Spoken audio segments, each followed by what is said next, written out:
Hello everyone, this is Chris Friedline from Achievement First Bushwick Middle School.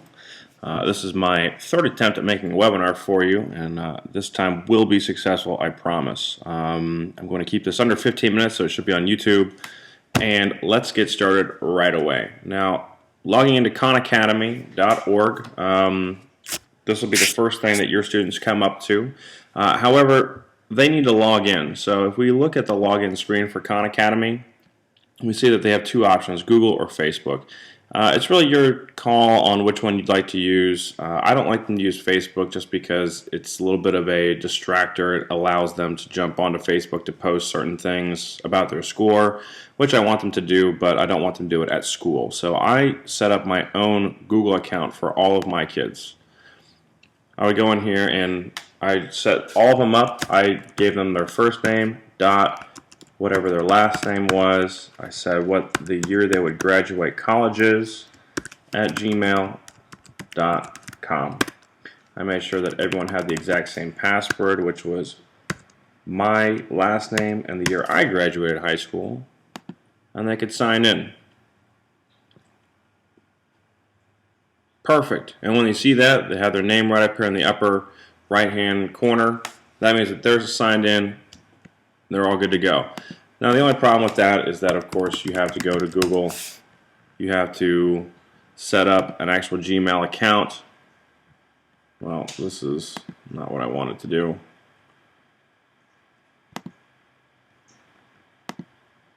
If I was signed out and I wanted to sign up a Gmail account, I would go in here to create account. You can put all their information in here, first, last. This is where you can give them the name that they want, Chris.Friedline, whatever year I graduated from college at Gmail. The only problem is that I work with 7th graders, and even with them, it doesn't really work out so well for their age. Google just doesn't like young people, I guess, so I just kind of put that date in there, and it works out for me. It's a little shady, but that's okay. Back to Khan Academy, because that's going to be the heavy lifting part for you, is to create all of those different ones for them. But as soon as they have this, they all get logged in. The first thing you can do is hit the practice button. When they come into this practice, what they're going to see is this nice little matrix of everything. They have a whole bunch of different ones that they can do. So it's like, all right, cool. I got addition 1. Addition 1 is one that I already did on my own earlier today. But it opens up the ones down here for me as well. So if I go to addition 2, they can see it's like, all right, 10 plus 17. They put their answer in right here. When I put my answer in of 27, you'll see that if I hit the answer and it's correct, I get a smiley face and my little energy bar jumps up. That's good because I want to try and get this energy bar all the way to the right-hand side. So if I get a whole bunch of answers right in a row, it's my second one I get right in a row, it says, all right, cool, you're doing awesome. Again, if I get another one right in a row, my energy bar just continues to go up, and after about 5 problems, I will have mastered this standard.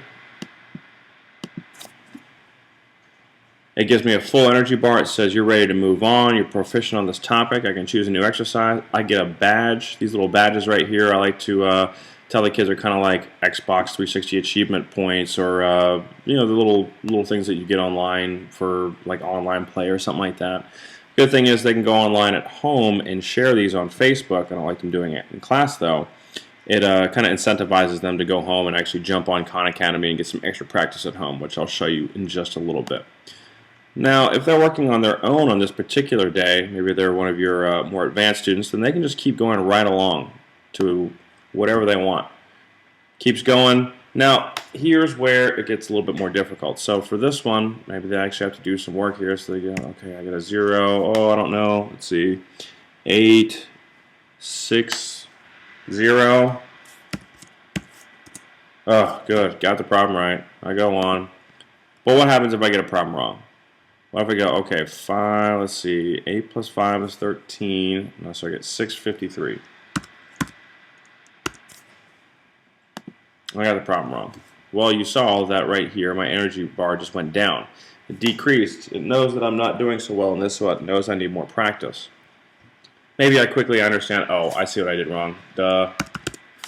Change my answer. I'm good to go now. I don't get any points for it, though. I've already got the question wrong once. Now if I go in here and let's say, I really have no idea what's going on. I really don't know how to do this. So I go over here and it does the first step for me. If I hit my little hint button. Now again, you see that my energy bar went down again. So anytime I'm using one of these things, it is going to go down. Maybe I need another hint. Alright, so it's doing a lot of the work for me. Again, don't worry about it because they're not going to give me any points for doing this. They're never going to master it if they just go hint after hint after hint. Maybe they're really stuck. Well, if they're really stuck, they can come down here to the watch a video. They click on watch a video.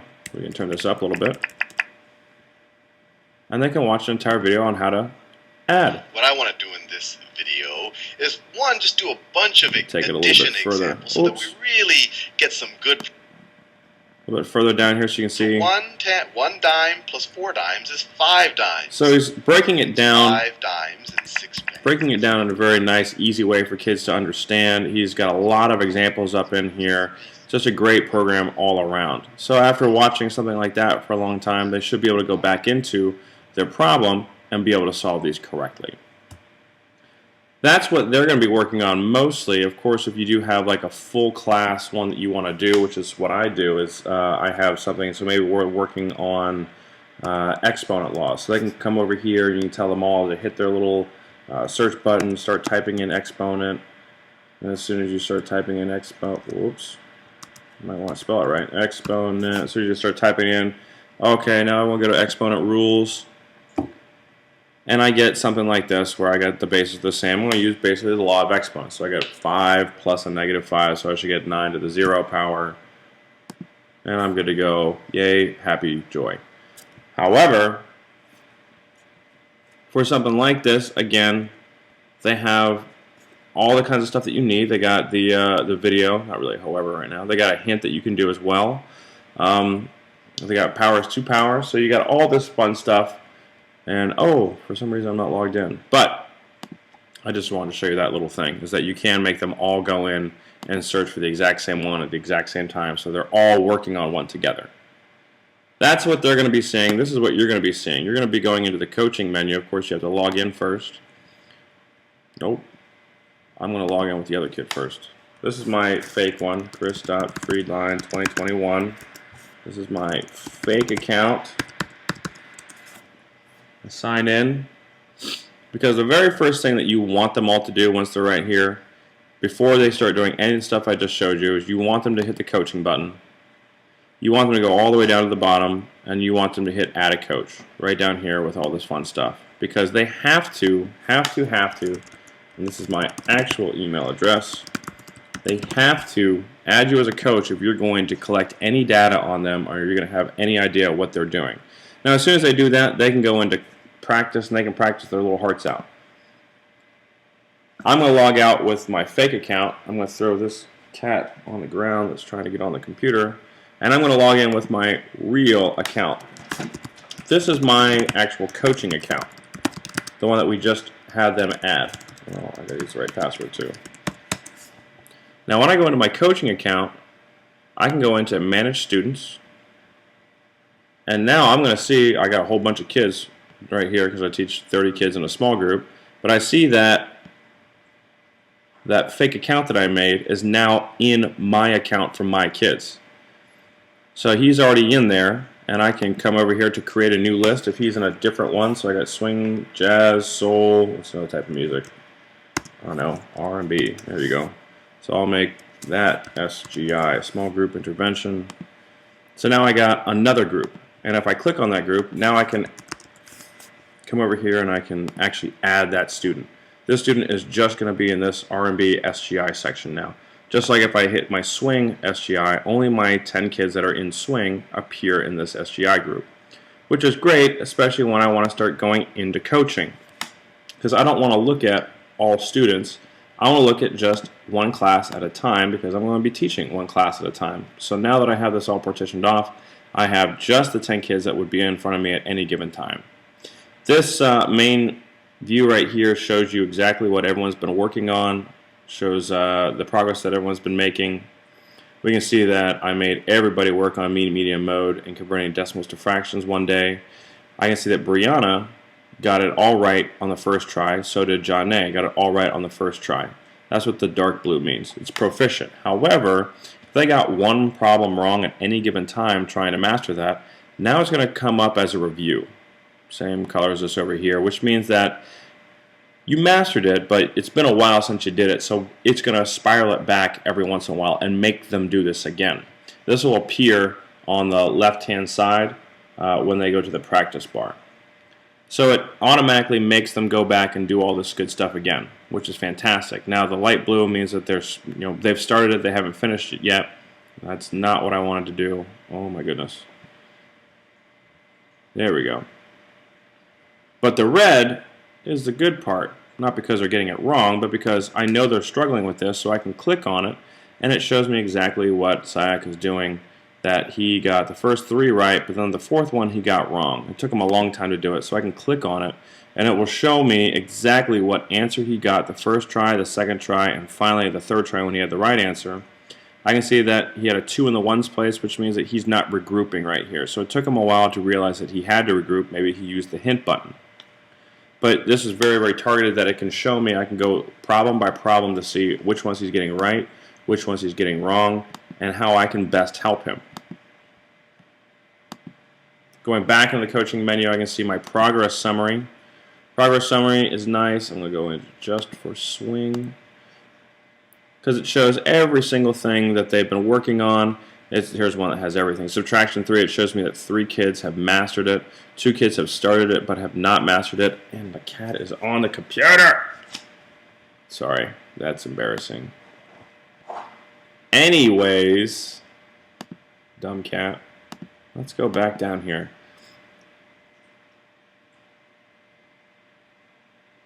Here we go. So it shows me, again, for subtraction 3, that 2 people have started it but have not finished it. 3 people are proficient. 2 people need to go back to review it. 2 people haven't started it yet, and 1 person was struggling with it. So it gives me a nice, quick, easy visual breakdown. Daily activity report is going to show nothing for today because my kids didn't go on it today, but if we go back to the Tuesday before we got out for break, it can show me that everyone was working on it in SGI, which is the light blue, and then the dark blue shows me that some kids went home and actually worked on this by themselves. So Brianna, for instance, worked from 6:40 until 7:22, a good 42 minutes, on all these different exercises. She spent 42 minutes on her own time with no incentive, no grade, no extra credit, other than the fact that she wanted to do this program, which you're going to find that a lot of kids like to go home and work on this, which is great. Exercise progress over time shows how many modules certain kids are doing on a daily basis. I can go to specific students and look at Brianna again, who's been working really hard, and I can see that she just hit a whole bunch of these out of the park. She just got a whole bunch of these done every single day, and then I gave her a harder one. And it took a little bit longer to get these done. And then she picked up some steam, so I gave her a harder one again. She got that one. So then she picked up some steam, and she's been doing these on her own throughout the entire break. So I got to write her a little note saying how proud I am of her. This one, class points per minute, is awesome. Watch the x-axis right here. It moves every 5 seconds. Every 5 seconds, as the kids in your SGI group are working, it will have an average right here of a line graph that is going to continually move up and down. Cool thing is, if you project this in the front of the class, they get to see their progress as a class. So when they see it starting to dip down, it's interesting to see that they actually will look at each other and say, we need to work harder, and it will go back up on its own. It's awesome. Also, if I start everybody off at the exact same spot and I say, let's all work on mean, medium, mode, and range, and they're all working on the same thing at the same time, I can see how the class is doing as it's going up and down right here, and when I see it start to really dip down, that means that Khan Academy has adapted to their level of proficiency, so they're giving them harder questions, and now I need to go back into my progress summary, and I need to go and find the mean, medium, mode, and range one, and I need to see, okay, oh, all right, Ashley's having a problem right here, so I see which one she's working on. Spent a long time working on this one particularly so I can look at it. Let's see what we need to work on. So that is pretty much how that goes. The kids love it. It's a great, great, great program for them. They can always go in up here if they're not a coach, and they can see how they do. They can look at their focus, like what they spend all their time on, other place value, and how many videos they're watching, their progress over time. They get to see all these things as well, but it's just for them. I thought that they had their energy points.